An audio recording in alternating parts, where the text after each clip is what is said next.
এই দেখ মাটি দিয়ে কি করে মূর্তি বানাতে হয়। পুটি, তোকে বানালাম একদম তোর মতো, তাই না? এটা আমার মতো করে দাও না দাদু। আরে দেবো দেবো, সবারই একটা করে মূর্তি বানিয়ে দেবো। বলি বাজারে কে যাবে? হ্যাঁ, আকাশের দিকে তাকিয়ে দেখেছো সূর্য কোথায় উঠেছে? তা সেটা মিষ্টি করে বললে কি হতো? এত ঝাঁঝ কেন গলায়? সাধে কি ঝাঁঝ আসে? বড় দুঃখে আসে, দুঃখে। মাটির পুতুল নিয়ে বাচ্চাদের সঙ্গে খেলছো, আমি কি মানা করেছি? কিন্তু বাজারটা তো করতে হবে নাকি, নইলে সবার মুখে কি তুলে দেব? এই নাও তোমার মূর্তি। এই পুটি গুলটে, দেখ তো তোদের দিদার মতো হয়েছে কিনা। হ্যাঁ গো, একেবারে দিদা। এই পুতুলটা দিদা তুমি কিন্তু ঘরে রেখে দিও। পুতুল নয় রে, মূর্তি।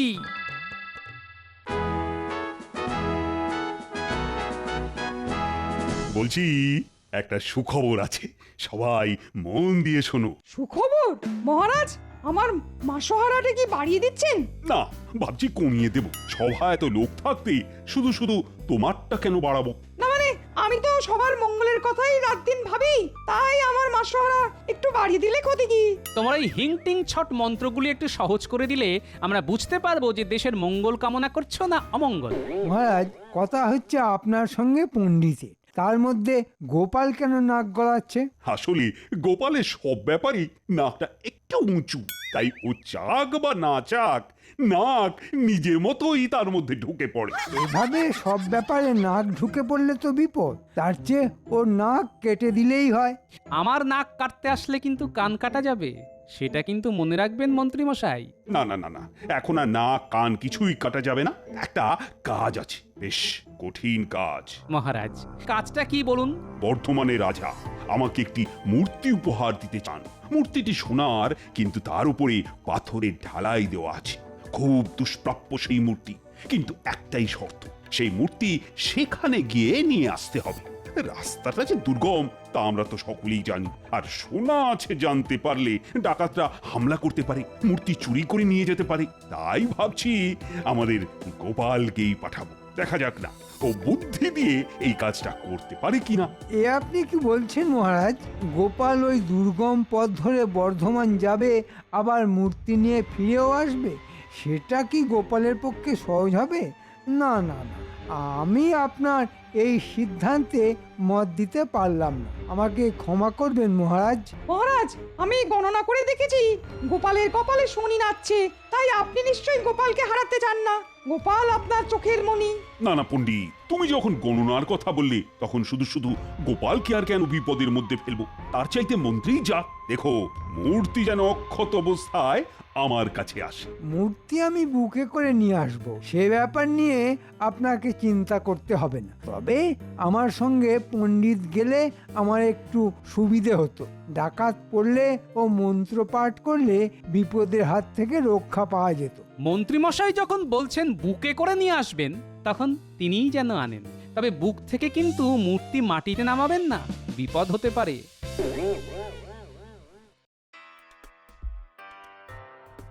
একটা পুতুল নিয়ে আসতে আপনি যাচ্ছেন? আচ্ছা, এটা কি মহারাজের ন্যায্য কাজ হলো? আপনি একটা রাজ্যের মন্ত্রী। না না না না না, এই কাজটা আপনি আমাদের দিতে পারতেন, তা না আপনি নিজেই যাচ্ছেন। তোদের পাঠাবো?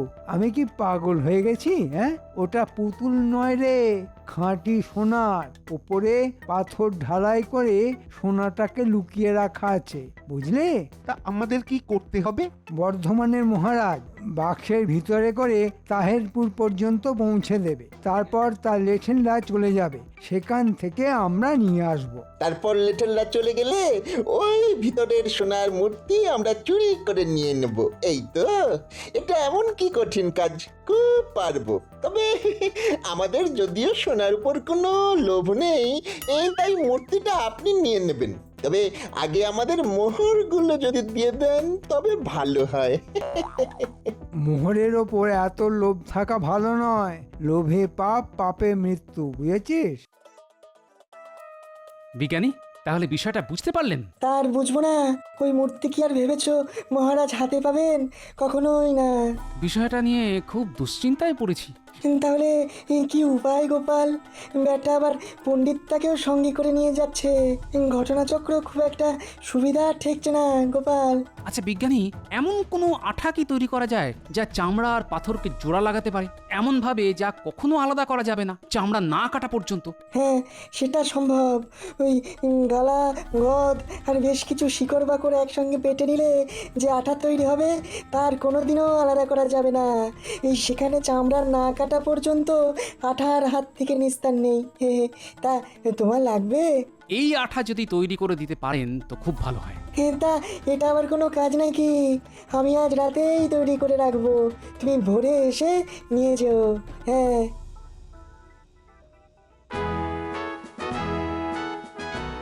তাহলে মন্ত্রী, তুমি কবে নাগাদ বর্ধমান রওনা দেবে? ভাবছি কাল প্রত্যুষেই রওনা দেব। ভালো কথা। আজ যে গোপালকে দেখছি না কেন, ওর আবার কিছু হয়নি তো? আপনার শুধু গোপাল গোপাল, আরে সে কি আর এ রাজ্যে আছে? মনের দুঃখে অন্য কোথাও চলে গেছে। কেন কেন কেন, সে অন্য রাজ্যে যাবে কেন? তার কি কোনো অসম্মান হয়েছে? না মানে আপনি ওকে মূর্তি আনতে পাঠাননি তো, সেই কারণেই মনে হয় বৈরাগী হয়ে গেছে। গোপাল যদি বৈরাগী হয়ে কোথাও চলে যায় তার জন্য তো মহারাজ দায়ী হতে পারে না।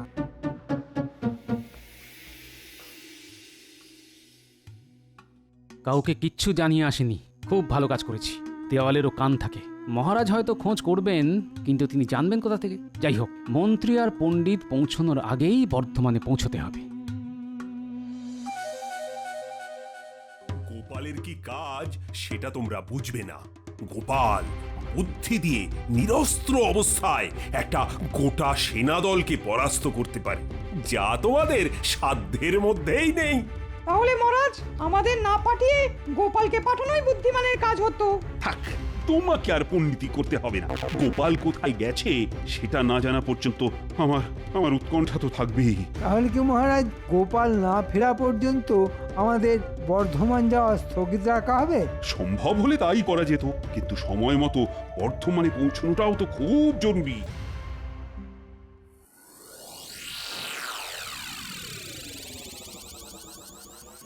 ওরে পুটি, গুলটে, ন্যাপলা, বলি একবার আয় তো। তোদের দাদু যে সকাল থেকে কোথায় গেছে তার কোনো খবর নেই রে। আমাদের ডাকছো কেন গো দিদা? বলি ডাকছি কি আর সাধে রে? তোর দাদু যে সেই শেষ রাতে কোথায় বেরিয়ে গেল, এখনো ফিরলো না তো। নিশ্চয়ই কোনো কাজে বেরিয়েছে, হয়তো মহারাজ কোথাও পাঠিয়েছেন। দাদু কাল বলছিল বিজ্ঞানীর বাড়ি গিয়েছিল কি একটা জরুরি কাজে। বলি জানা বাবা, বিজ্ঞানী মশাইকে একবার জিজ্ঞেস করে আয় তো, তোদের দাদু কোথায় আছে তা জানেন কি না?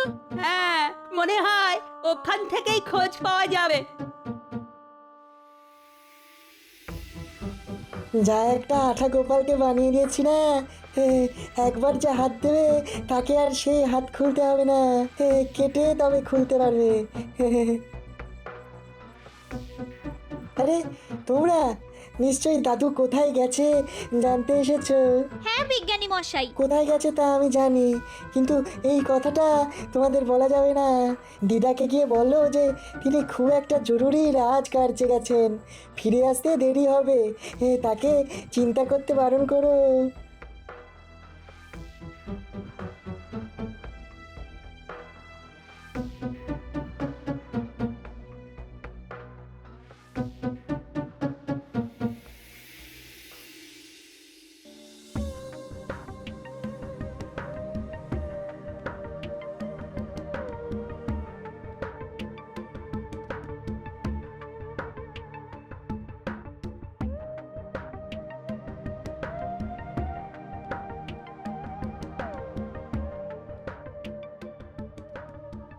আচ্ছা, মন্ত্রী তো এখানেই আমাদের থাকতে বলে গেছিল। আয় আয়, একটু জিরিয়ে নেই বরং, আয়। আর জিরোনো ভাই, মোহরের বেলায় ঢং ঢং, অথচ সব খারাপ কাজই মন্ত্রী আমাদের দিয়েই করিয়ে নিচ্ছে। এটা কোনো কাজ হলো? একটা পুতুলের জন্য আমাদের এত দূর নিয়ে এলো। আহা, পুতুল না রে, পুতুল না, মূর্তি। ভিতরে নাকি অনেক সোনা আছে। শোনা না ঘন্টা আছে, থাকলে কি আর আমাদের পাঠাতো, বাটা নিজেই একা আসতো। তোর কি মাথা খারাপ হয়ে গেছে? হ্যাঁ, পাথরের মূর্তি কেউ এত দূর একা আনতে পারতো? সঙ্গে আবার ওই পণ্ডিতকে এনেছে। হ্যাঁ, ব্যাটা নিজে নড়তে পারে না, ব্যাটার ওই মাল টানার জন্যই আমাদের এনেছে, বুঝলি? তুই কি ভাবছিস মোহর না পেয়ে মাল টানবো? হ্যাঁ, ওই সব পুতুল টুতুলে আমার কোনো উৎসাহ নেই। তবে একটা কথা ভাবছি বুঝলি, শুধু একটা পাথরের মূর্তির জন্য মন্ত্রী এতটা কঠিন কাজ নেবে কেন? নিশ্চয়ই কোনো কিছুর একটা লোভ আছে বুঝলি, সেটা তোর মাথায় আসছে না কেন বুঝতে পারছি না। এই কথাটা তো তুই ঠিক বলেছিস। তাহলে কি করব? এখানেই থাকবো তো, যদি কিছু পাই। এই এই একটা কথা বলি, যদি সোনা থাকে তাহলে তাহলে আমরা কেড়ে নেব। ওই মন্ত্রী কিন্তু আমাদের আটকাতে পারবে না, এই বলে দিলাম তোকে।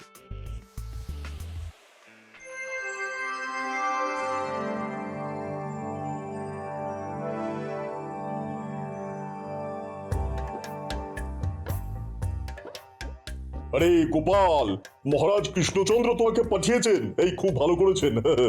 বুদ্ধি করে নিয়ে যেতে হবে কিন্তু, বুঝেছো? আগে সেই জন্যই তো এসেছি, কিন্তু মহারাজ আমায় পাঠাননি, আমি নিজ দায়িত্বে এসেছি। শুনেছি যে এই মূর্তি নাকি বহু বছরের প্রাচীন এবং এর মধ্যে সোনা আছে, তাই ভাবলাম নিজেই যাই, কাউকে বিশ্বাস করা তো খুব কঠিন। ঠিক কথাই বলছো, কিন্তু তোমাকে কৃষ্ণচন্দ্র না পাঠালে আমি তোমার হাতে এই অমূল্য মূর্তি দেবো কি করে? রাজামশাই, এই মূর্তি মহারাজের তরফ থেকে নিতে আসছেন আমাদের মন্ত্রী মশাই, সঙ্গে আবার এক পণ্ডিত। কিন্তু সত্যি বলতে কি, আমি এই দুজনের কাউকেই ঠিক বিশ্বাস করতে পারি না, তাই মূর্তিকে এমন ভাবে সুরক্ষিত রাখতে চাই যাতে চুরি না হয়। বেশ করেছো, এই তো চাই। আমাদের দেশের এইসব অমূল্য মূর্তি যদি চুরি হয়ে যায়, তবে এই দেশের ঐতিহ্য নষ্ট হয়ে যাবে। বলো বলো, কিভাবে মূর্তি তুমি সুরক্ষিত রাখবে, বলো আমায়। রাজামশাই, সে ব্যাপারে কোনো প্রশ্ন করলে আমি খুব বিব্রত বোধ করব। আসলে খুব গোপনীয়তার মধ্যে এই কাজটা করতে চাই। শুধু দুই একটা অনুরোধ কি আপনি রাখবেন? রাখার মতো হলে নিশ্চয়ই রাখবো, বলো কি বলতে চাও। প্রথমত, আমি যে এসেছি সেটা আপনি কাউকে বলবেন না, বিশেষ করে মন্ত্রী আর পণ্ডিতকে। দ্বিতীয়ত, এক রাতের জন্য মূর্তি বিশ্বাস করে আমাকে দিতে হবে। খুব গোপনে আমি এই কাজটা করতে চাই, কেউ যেন সাক্ষী না থাকে। অন্য কেউ হলে আমি অনুমতি দিতাম না, কিন্তু তোমার কথা আলাদা, তাই ইচ্ছে করলে তোমার ঘরে এই মূর্তি তুমি নিয়ে যেতে পারো। আরেকটা অনুরোধ ছিল, মন্ত্রীকে এই মূর্তি হাতে দেবেন না, কোনো মাটির পাত্রে ঢাকা দিয়ে দেবেন, বলে দেবেন যেন রাস্তায় খুলে না দেখে। এটা বলে দিলে তো ওরা নিশ্চিত ভাবে খুলে দেখবেই। আমি তো সেটাই চাই মহারাজ।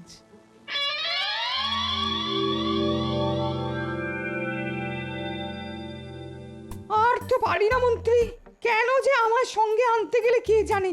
আরে বাবা, আর কত দূর? এই দুদিন তো প্রায় না খেয়েই আছি। এই তো এসে গেছি, আর কয়েক ঘন্টার পথ। আরে বাবা, তোমাকে কি সাধে এনেছি?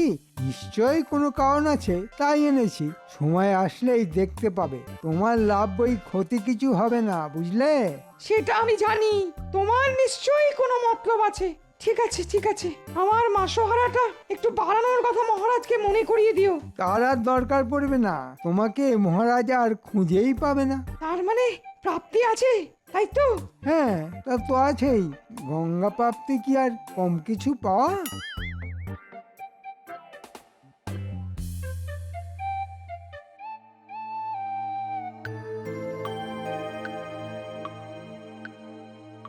আহা, কি সুন্দর এই মূর্তি! এর মর্ম কি করে বুঝবে মন্ত্রীর মতো পাতকরা? দেখলেই যেন চোখ জুড়িয়ে যায়। এর মধ্যে যে সোনা আছে তার জন্যই মন্ত্রীর মতো দুষ্কৃতীরা এইসব ভেঙে দিতে চায়। ছি, কিন্তু আমি থাকতে এই অপরাধ করতে দেব না।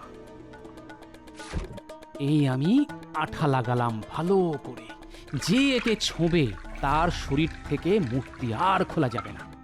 যাক, আমার কাজ আপাতত এখানে শেষ। কাল আবার দেখা যাবে কি থেকে কি হয়।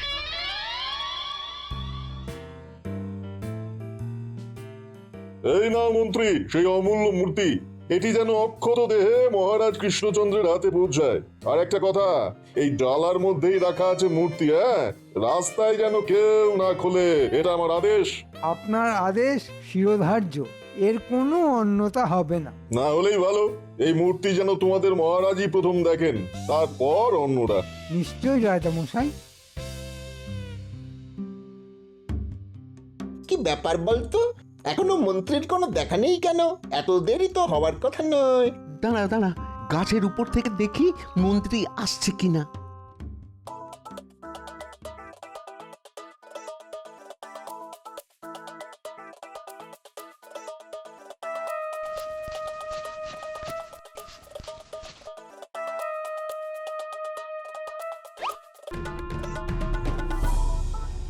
আরে সমস্ত রাস্তাটা আমি এই জ্বালা নিয়ে যাব নাকি?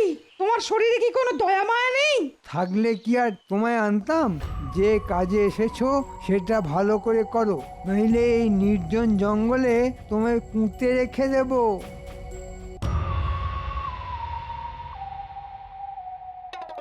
এই বটা, দেখতে পেয়েছি রে, পণ্ডিতের মাথায় চাপিয়ে মন্ত্রী একটা জ্বালা নিয়ে আসছে।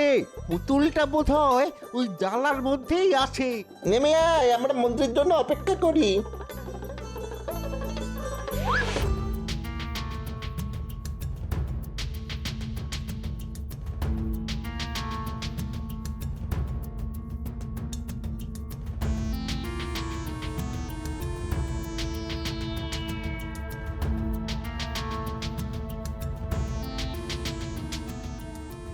মন্ত্রী খুব তাড়াতাড়ি যাচ্ছে, নিশ্চয়ই ওখানে ওর দলবল অপেক্ষা করছে।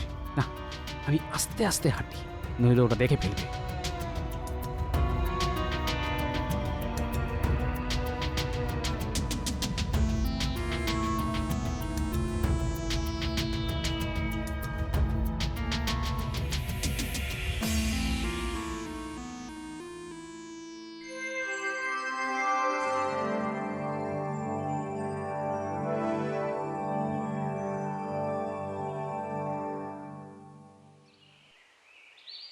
সেই কখন থেকে বসে আছি, আপনি আসছেনই না।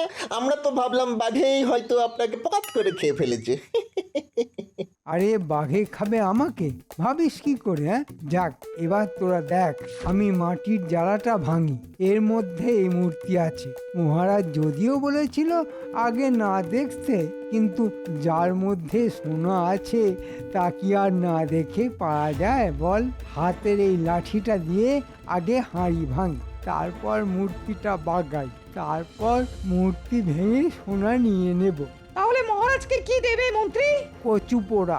কষ্ট করে সোনার মূর্তি নিয়ে আসবো আমরা, আর মহারাজ সেটা দেখিয়ে বাহবা করবে। তা হতে দেব না।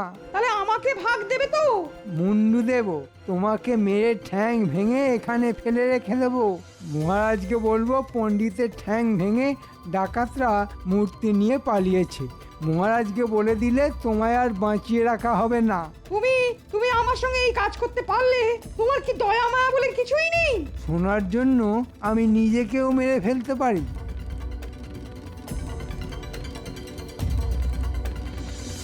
এই আমি হাঁড়ি ভাঙলাম।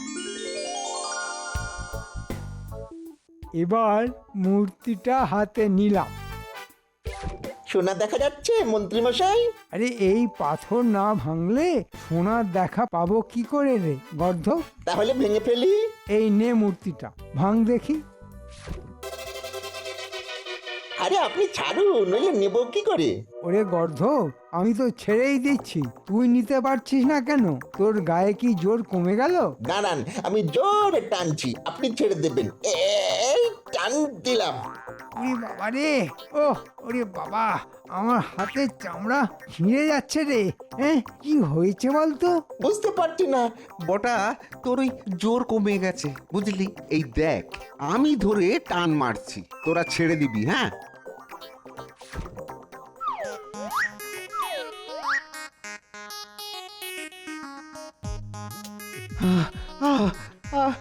মন্ত্রীমশাই, মন্ত্রীমশাই, এটা মূর্তি নয়, নিশ্চয়ই কোনো ভূত ভর করেছে। এবার যাবো কি করে? এ আঠা লোভের আঠা, আর যে ছাড়ানো যাবে না। 3 শয়তানকে এভাবেই মহারাজের কাছে নিয়ে যেতে হবে। গোপাল, গোপাল, তুমি এসেছো? বাঁচালে, বাঁচালে। ওরা আমার ঠ্যাং খোঁড়া করে এখানে ফেলে চলে যেত। মহারাজকে বলতো ডাকাতরা আমাকে মেরে মূর্তি ডাকাতি করে নিয়ে গেছে। ওরা কত নীচ তা আজ বুঝতে পারলাম। কিন্তু তুমি কি এমন বুদ্ধি করলে যে ওরা এইভাবে আটকে গেল? সে সেটা পরে বলবো, আগে চলুন ওদের লাথি মারতে মারতে রাজবাড়িতে নিয়ে যাই। কথা রাখার জন্য আপনাকে ধন্যবাদ মন্ত্রী মশাই। মূর্তি একেবারে বুকে করে নিয়ে যাচ্ছেন, সাবাস। একেই বলে মহারাজের প্রতি আনুগত্য।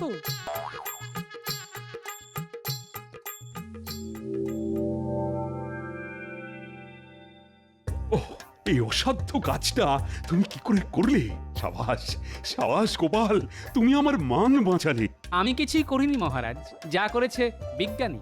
এমন আঠা তৈরি করেছে যে এই লোভের আঠা আর উঠবে না। তাহলে মূর্তি হাতে পাও কি করে? আগে এই মূর্তিকে বিজ্ঞানীর দেওয়া ওষুধে স্নান করাতে হবে, তারপর মন্ত্রী আর সাগরেদদের চামড়া কেটে মূর্তি বার করতে হবে।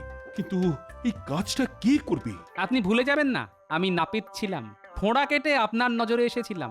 আমাকে অনুমতি দিলে এই কাজটা খুব আনন্দের সঙ্গেই করব মহারাজ।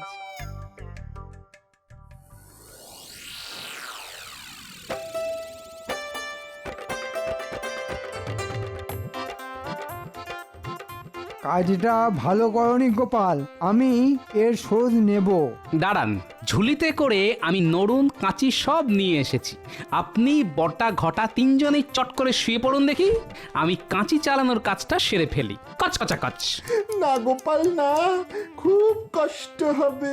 ওরে বাবা রে বাবা, ওই কষ্ট আমরা সহ্য করতে পারবো না। আরে আপনারা না শুলে আমি কাজটা করব কি করে? দাঁড়ান বলছি। কচকচা কচ কচকচা কচ কচকচা কচ। তখনই বলেছিলাম বুকে করে আনবেন, আমি কি আর না বুঝে বলেছি? সোনা পেতে গেলে একটু কষ্ট তো করতেই হবে। সামান্য যন্ত্রণা সহ্য করতে না পারলে বড়লোক হবেন কি করে? আরে দাঁড়ান মন্ত্রী মশাই, দাঁড়ান। আরে বটা ঘটা দাঁড়া দাঁড়া দাঁড়া বলছি।